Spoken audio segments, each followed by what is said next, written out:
Here's what we can expect at the keynote address on 5th June. What do we expect? The Apple headset.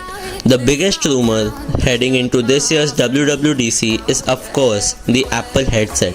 Rumored to be running on a new XR OS, the device could utilize mixed reality, a combination of virtual reality and augmented reality.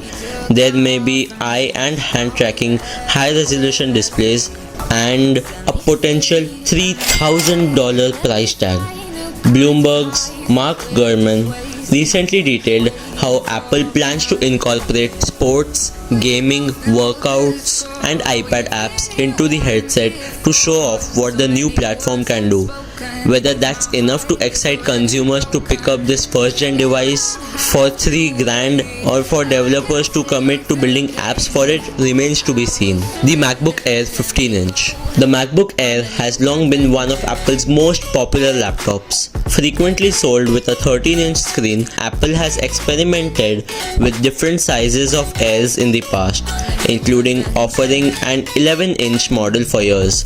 Rumors these days, however, suggest that the company has a larger 15-inch M2 powered Air raring to go. That once again comes from Bloomberg's Gurman, who expects the new laptop to be announced at this year's event. This is the one that I'm personally most excited about because I want a laptop which will last me throughout the university and will handle all my video editing and programming tasks. While rumors point to an imminent announcement, it's unclear how much Apple might charge for the new Air. The 2020 M1 powered MacBook Air is still sold for $999, while the updated M2 powered MacBook Air starts at $1,199. A 16-inch MacBook Pro meanwhile starts at $2,500. Might the 15-inch fit somewhere in the middle?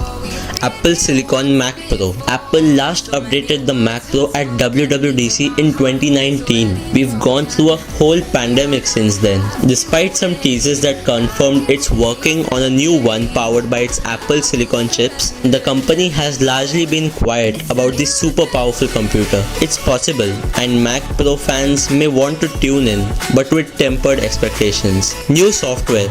In addition to all the hardware rumors, we can expect Apple to detail the latest updates coming this year to its iPadOS, iOS, watchOS, and tvOS platforms. Among the bigger iOS changes, Apple might finally add support for installing apps not downloaded from the App Store. Other software changes Apple might unveil, including a new mental health app and widgets returning to the Apple Watch. To check out the smart glasses of the future, click here and I'll see you guys in the next one.